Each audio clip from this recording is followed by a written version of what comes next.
Hello, bonjour, bonjour à toute la famille Femmes éveillées. Soyez la bienvenue à l'émission d'aujourd'hui. Je bénis le Seigneur d'être dans vos maisons et d'avoir chacun de vous vraiment connecté à notre page. Merci à tous les nouveaux abonnés. Je vous dis merci d'avoir souscrit à notre page. Et si tu nous regardes pour la première fois aujourd'hui, je te souhaite la bienvenue et je te demande déjà de t'abonner. Et ensuite, lorsque tu auras fini d'écouter la vidéo, de grâce, s'il te plaît, je vous encourage, vous tous d'ailleurs, à partager les vidéos, encourager quelqu'un, aimer les vidéos, écrivez-nous et commentez également, ça nous aide. Je rends les actions de grâce à Dieu parce que hier soir, lorsque j'ai vu le nombre d'abonnés, j'étais quand même étonnée de voir que nous approchons 7000 abonnés. Ce n'est pas rien, c'est beaucoup. Et je veux rendre des actions de grâce à Dieu pour vous tous qui avez vraiment choisi de rester connectés à ce que nous faisons. Je me sens privilégiée, je me sens encouragée, je me sens aimée. Que le Seigneur vous bénisse et qu'il m'accorde la grâce vraiment de vous servir avec l'humilité et d'apporter vraiment la bonne nouvelle qui va vous encourager. Donc voilà, aujourd'hui c'est une émission spéciale, Je vais partager quelque chose avec vous pour vous encourager, ok? Pour vous encourager. J'ai à cœur d'encourager toute personne qui traverse une difficulté. Vous savez, les difficultés nous arrivent tous, la plupart du temps, à l'improviste. Oh oui, si les difficultés nous prévenaient, on aurait pu se préparer avant qu'elles arrivent. Mais les plus grosses difficultés dans nos vies arrivent à l'improviste. Et je voudrais encourager toute personne au milieu des difficultés aujourd'hui sous le son de ma voix. J'ai une parole d'encouragement et c'est un seul message, c'est un seul verset biblique d'appui qui m'a aidé et qui m'a donné la victoire au milieu des tribulations. Le Seigneur est bon. Fait que je veux partager ce message-là et le désir de mon cœur est que à la fin de l'émission, que tu puisses saisir, que tu puisses prendre cette parole-là et choisir de l'appliquer. De l'appliquer sans rien falsifier. La parole de Dieu est simple, c'est nous qui la compliquons. Apprenons à prendre Dieu au mot. S'il a dit A, va avec A. Ne cherche pas à définir le A, à décortiquer. On a dit A, à quelle heure c'est sorti. C'est ce qui complique la foi. La puissance de Dieu réside dans la simplicité de sa parole. La puissance de Dieu réside dans la simplicité de sa parole. Alléluia. Donc, sans plus tarder, nous allons commencer. Prenez une place, prenez vos Bibles. Alléluia. Peut-être il y en a, vous me regardez, vous n'ouvrez jamais les Bibles. Voici une opportunité d'aller chercher ta Bible et d'avoir un petit souligneur, un marqueur où tu pourras encercler le verset et peut-être recopier le verset et le mettre sur ton frigidaire. Le mettre sur ton miroir, le mettre sur ton téléphone comme écran derrière, comment on appelle ça, background. De cette manière, tu pourras repasser ce verset-là pour ne pas oublier ce que le Seigneur a dit. Donc voilà, sans plus tarder, nous allons commencer. Ce que je vais partager avec vous aujourd'hui, j'ai intitulé cela « Ne reste pas dans l'abattement ». Je suis venue t'encourager à ne pas rester dans l'abattement. Vous savez, c'est un choix. C'est nous qui choisissons d'être dans l'abattement ou de se relever. Dieu, en nous créant, nous a donné l'habilité et le libre arbitre de choisir. Même lorsque Dieu vient dans notre vie, la Bible déclare que je mets devant vous la vie et la mort. Choisissez la vie en fait de vivre. Dieu nous donne toujours le choix. Et nous avons toujours le choix. Ça dépend de nous. Ça dépend de nous. C'est ce que j'ai compris. Dieu même, pour venir dans notre vie, il ne s'impose pas à nous. Il nous donne le choix. Si tu m'invites, je viens. Je ne vais pas forcer. Donc, c'est la même chose avec l'abattement. Si tu veux rester abattu, reste abattu. Si tu veux aussi dire que je sors de l'abattement, c'est toi qui décides. Mais aujourd'hui, je suis venue t'encourager à ne pas rester dans l'abattement. Alléluia. Je vais lire la parole de Dieu. Le verset d'appui pour vraiment appuyer ce que je vais dire aujourd'hui se trouve dans le livre de Proverbes, Proverbes chapitre 18 au verset 14. C'est une parole que le Seigneur m'a donnée et un jour lorsque je ferai mon témoignage glorieux, vous allez comprendre la puissance de ce message, de ce verset. Ce verset m'a littéralement sorti du trou. J'ai obéi à cette parole comme je l'ai reçue. Et j'ai eu les résultats. Et je viens partager avec toi pour t'encourager à saisir cette parole. Et peut-être en faisant ce petit changement, tu pourras également recevoir la victoire au milieu des difficultés que tu traverses. Alléluia. Sans plus tarder, lisons ensemble Proverbes chapitre 18, verset 14. Je vais lire dans 2 versions différentes. Amen. Nous allons commencer par lire la version Semeur. Un bon moral permet de supporter la maladie. La maladie, ici, tu peux remplacer ça. Un bon moral permet de supporter le divorce. Un bon moral permet de supporter les souffrances, permet de supporter la trahison, permet de supporter, comment on appelle ça, le rejet, la perte d'un emploi. Un bon moral permet de supporter, tu peux remplacer ce que tu vis en ce moment. Mais la parole de Dieu dit, un bon moral permet de supporter la maladie. Mais si le moral est abattu, qui le relèvera? Je bénis la parole de Dieu. On va lire une autre version, je pense que là c'est Luc second. Je lis la parole de Dieu. L'esprit de l'homme le soutient dans la maladie. L'esprit de l'homme le soutient dans les difficultés. L'esprit de l'homme le soutient dans les calamités. L'esprit de l'homme le soutient dans le deuil. L'esprit de l'homme le soutient dans des difficultés de couple. L'esprit de l'homme le soutient dans le célibat. L'esprit de l'homme le soutient dans toi-même remplace par rapport à ce que tu vis. L'esprit de l'homme le soutient dans la stérilité. Alléluia. L'esprit de l'homme le soutient dans la maladie. Mais l'esprit abattu, qui le relèvera? Je vais m'arrêter là 1 minute. L'esprit abattu, qui le relèvera? Je bénis la parole de Dieu. Alors, dans ce passage, ce proverbe-là, en fait, j'ai écrit ici que ça souligne vraiment la priorité absolue de l'attitude. Ce proverbe-là souligne une seule chose, la priorité absolue de notre attitude et non des circonstances. Ce proverbe-là n'a pas mis l'accent sur la maladie. Ce proverbe-là finit en disant que, oui, c'est vrai, la maladie est là, mais quelle est ton attitude en fait? C'est vrai que tu as des problèmes de finances en ce moment, tu es dans les galères, mais quelle est ton attitude? Donc ce proverbe ne met pas l'accent sur la difficulté, et c'est ce que nous faisons humainement parlant. Quand c'est chaud, on veut parler de là où ça fait mal. Oh, le ventre, ce ventre-là, tu dors, tu tournes, tu te concentres sur la douleur, tu te concentres sur le problème. Mon mari, les enfants, c'est plus les enfants. La voisine, la belle-mère, mon patron au boulot, mes collègues. On se concentre sur le problème.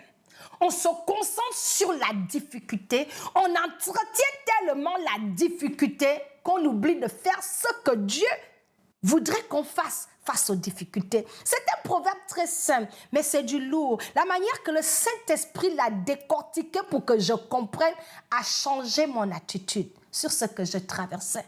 Le diable était menteur. La parole de Dieu est la vérité. Je veux que tu saisisses ce message. Ouh là là, saisis ce message. Alors, je disais que ce proverbe souligne la priorité absolue de notre attitude et non des circonstances. pour déterminer la réponse d'une personne devant les difficultés. Les difficultés, ça peut être des catastrophes, la maladie, les tragédies, les persécutions, l'oppression et toute autre difficulté. Notre attitude devant les difficultés, notre position devant les difficultés va également déterminer le résultat final. En tant qu'enfant de Dieu, Dieu voudrait que nous regardions les difficultés différemment.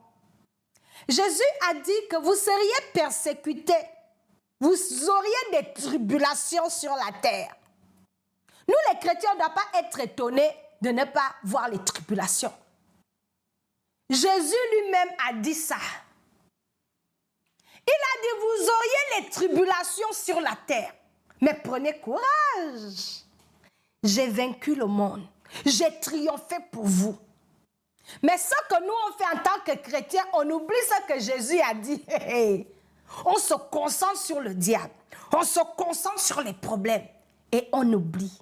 Plusieurs fois, on le fait. Je vais donner un exemple bête avant de clôturer ce message et de finir ce que je suis en train de dire à quelqu'un aujourd'hui. La Bible dit que lorsque tu passeras par le feu, je serai avec toi. Lorsque tu passeras par les eaux ne vont pas te submerger, je serai avec toi. La petite histoire de Jésus avec ses disciples, un jour, ils ont fait un tour en bateau. C'est moi qui suis en train de paraphraser l'histoire.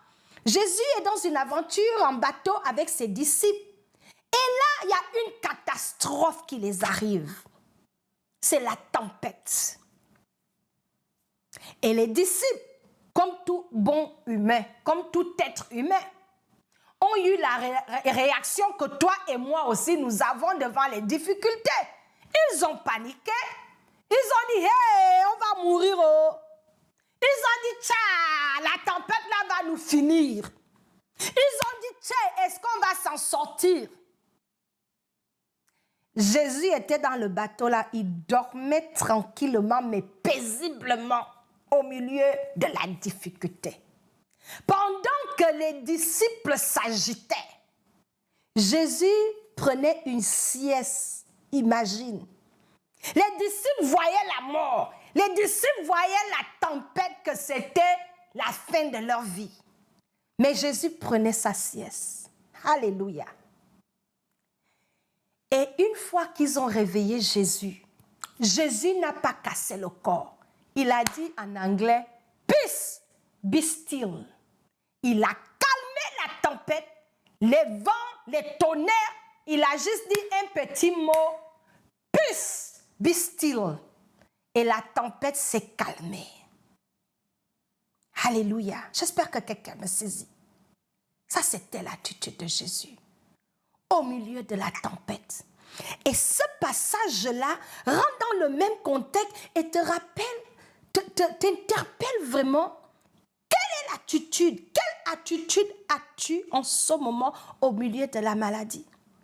Certaines parmi nous, au milieu de la difficulté, on commence à consulter les gangas, on commence à aller chercher les options, on devient amer, on en veut au monde entier, on arrête d'aller à l'église, on fait la guerre à tout le monde, on cherche qui accuser, c'est la faute du grand-père, c'est la faute du mari, c'est la belle-mère qui a fait, on devient horrible. On entretient les pensées négatives, on est dans la peur. On commence à parler négativement. Mais nous-mêmes, regardons quelle était l'attitude de Christ devant la tempête. Quand il s'est réveillé, qu'il a constaté la tempête, il a utilisé sa bouche pour parler à la tempête. Une bouche fermée est une destinée fermée. Lorsque tu vois la tempête, qui peut être la maladie, les difficultés, les crises financières, tout le monde en a. Il n'y a aucune personne sur la terre des vivants qui va dire qu'il n'a pas de problème. Cette personne-là ment. Parce que la réalité de la vie est qu'on aura les défis.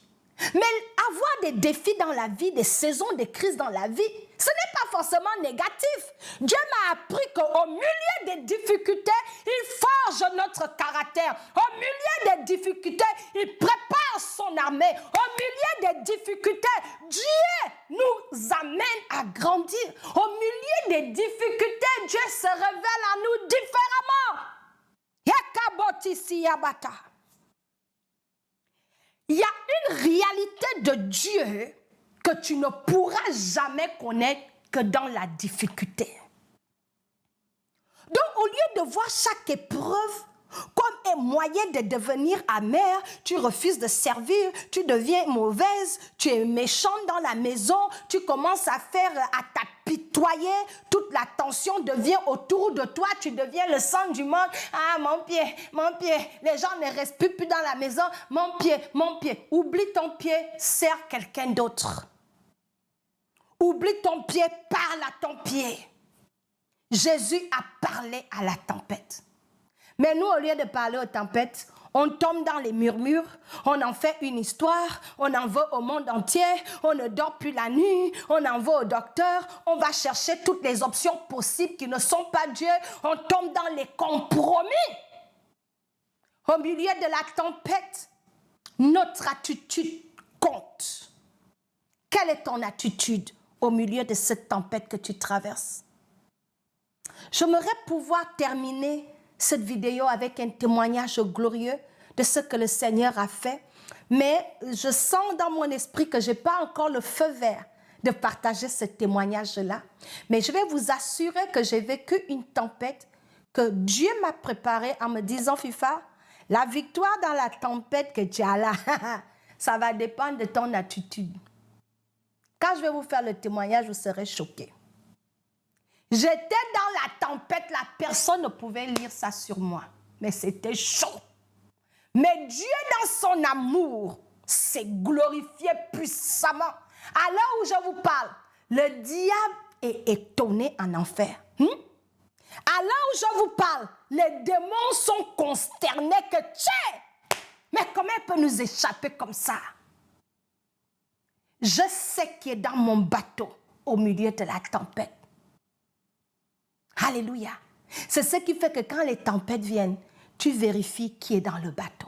Et quand Jésus est dans le bateau, la tempête va se calmer, quel que soit alpha. Et ça devient un témoignage à la gloire de notre Dieu. Je termine en t'encourageant, en te disant, ma sœur, je ne sais pas ce que tu vis dans la tempête, mais tu as le choix de rester soit par terre dans la tempête ou de décider de te mettre debout au milieu de la tempête. La décision t'appartient. Tu as le choix au milieu de ta tempête de devenir amer et d'être fâché, de devenir aigri, d'en vouloir d'attacher le visage dans la maison. Partout où tu passes, tout le monde doit savoir que c'est chaud. Tu peux faire ça également. Ça ne va rien changer. Parce que le diable n'est pas intimidé que tu tires le visage, puis il n'a rien à cirer. Tu peux choisir au milieu de la tempête, 1, de prier, 2, de faire confiance à la parole de Dieu qui te dit aujourd'hui, ne sois pas dans l'abattement, mais choisis au milieu de l'abattement de relever, parce que c'est ton esprit qui va t'aider au milieu de la difficulté. Lorsque l'esprit est abattu, lorsque le diable t'a déjà éteint moralement, t'a déjà atteint moralement, lorsqu'il t'a déjà convaincu que ton cas est terminé, il te sera difficile de te relever. Tu as le choix de dire au diable que Satan, tu n'as pas le dernier mot en ce qui me concerne. Et peu importe ce que tu dis, je vais croire à ce que Jésus dit. Jésus-Christ a le dernier mot sur ma vie. Tu as peut-être amené un rapport négatif, mais je ne vais pas m'appuyer sur ce rapport-là. Je vais chercher le rapport de Dieu. Oh Seigneur, qu'est-ce que toi tu dis au milieu de cette tempête? Et Dieu va te dire, ma fille, ça va aller. Fortifie-toi et prends courage. Tu as vu, non? Mais c'est à toi de choisir qui tu veux entretenir, soit la négativité et l'apitoiement avec le diable ou l'attitude d'un enfant de Dieu qui sait en celui en qui elle a cru. Alléluia. Et la Bible déclare que ceux qui espèrent en l'Éternel renouvelle leur force. Renouvelle leur force. Donc, je termine et je te dis, mon frère, ma soeur, sors de l'abattement, ne reste pas dans l'abattement à cause de la situation, à cause de ce que tu ressens, à cause de ce que tu vis. Secoue cela et nourris ton esprit avec l'attitude de possibilité. Parce qu'avec Dieu, tout est possible. Nous servons un Dieu qui change les temps et les circonstances. Cela est impossible aux hommes, mais avec Dieu, tout est possible. Il n'y a aucune situation que Dieu ne peut pas changer. Si réellement nous nous appuyons à sa parole avec la bonne attitude. La négativité ne provoque pas le miracle. Le découragement ne provoque pas le miracle. Mais la Bible dit que si tu as la foi comme une graine de sénévé, tu diras à cette montagne, lève-toi d'ici, va là-bas. Mais si ton esprit est abattu, qui va te relever? Parce que dans l'abattement, c'est le découragement, c'est le doute, c'est la douleur, c'est des voix de l'enfer qui vont te parler. Tu crées l'atmosphère de l'échec. Toi-même, tu crées l'atmosphère de la défaite. Peu importe ce qui nous arrive dans la vie, il y a un Dieu pour nous délivrer. Et je suis témoin. Oh! Dieu vient de me sortir d'une tempête avec étonnement. Je vous ai dit que les sorciers sont assis comme s'ils se disent, tiens, on a encore échoué. Mais bien sûr, Jésus n'échoue jamais. La défaite est dans le camp de l'ennemi. Travaille ton attitude de là où tu te trouves, mon frère, ma soeur, dans le nom de Jésus. Je suis venue t'encourager et te dire que ce n'est pas fini, ce n'est pas encore fini. Tant que Dieu n'a pas dit le dernier mot, ce n'est pas encore fini. Ton histoire ne va pas se terminer comme ça. Ce que tu vis en ce moment ne détermine pas ta destinée, où tu t'en vas, ou ce que Dieu a pour toi. Les plans de Dieu pour ta vie sont oui et amen. Mais c'est à toi de te lever et de coopérer avec Dieu, avec la bonne attitude. Ne laisse pas ce que tu vis déterminer tes émotions. Ne laisse pas la situation que tu vis déterminer ton action. Mais que ton action soit déterminée par rapport à ce que Dieu dit. Lève-toi de l'abattement. Crois au Seigneur Jésus et tu seras sauvé. Je m'arrête ici. Merci.